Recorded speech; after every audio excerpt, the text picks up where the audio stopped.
The number 1 seeded UConn men's basketball spoke to the media ahead of the second round of March Madness, where they will face the number 9 seeded Northwestern Wildcats, a team that coach Dan Hurley has familiar connections with. Played like a coach, and anyone that maxes out the playing career the way Chris did, and then, we obviously have the fathers in common. I don't think that there's a coach that I probably can relate to more in our game than Chris, especially, the way our two dads coached. I mean, our two dads poured every part of themselves and coached with such incredible emotion, passion, intensity.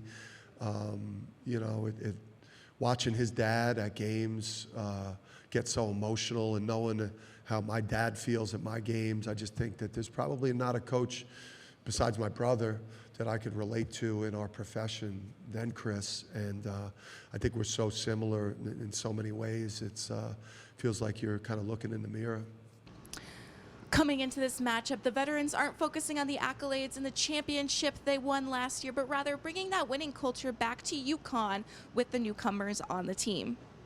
I think we know, the returner guys especially, we know what this tournament is and we know what's expected from this tournament. So we've been through the experience of the tournament run last year. We're just trying to, pass on our knowledge to the new guys this year. And, but more importantly, we're just trying to do this whole run again with new guys. And we know how it felt winning it last year. We just want to experience that again. So, but we know we just got to take it day by day and just stay with the process. And but it's always an exciting tournament. It's the best tournament in the country, and it's the best tournament all year. So we're just super excited about it.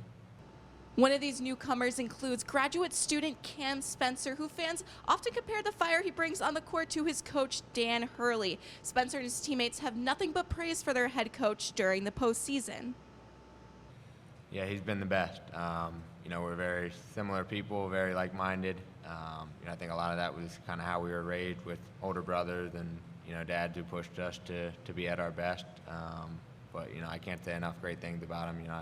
I'd go to war for him any day of the week, and I think we all would. We really just appreciate him as a coach. Speaking of Dan Hurley, he spilled a fair share of his superstitions to the media and his plans that he has for Sunday's game. I've been running back with the same suit. See, because the reason why we lost to New Mexico State, throw out the COVID NCAA tournament, that whole thing, man, that Maryland loss. But the New Mexico State game, I got cute, and I tried to wear like a nice blazer and some really nice shoes, and I didn't wear the same blue suits that I was wearing at Rhodey when we beat Creighton and played Oregon in that great game, and then beat Trae Young in Oklahoma, and then lost that Duke game. When I was having success in the tournament, I was just wearing that plain blue suit and that same dress shirt. I broke it back out last March, and that thing's at the dry cleaner. I'm gonna wear that until somebody takes me out. It is set to be an exciting matchup between these two teams in Brooklyn. Tip-off is scheduled for 7:45 p.m. and can be watched on True TV. But for now, from Barclay Center, I'm Avery Becker, UCTV Sports.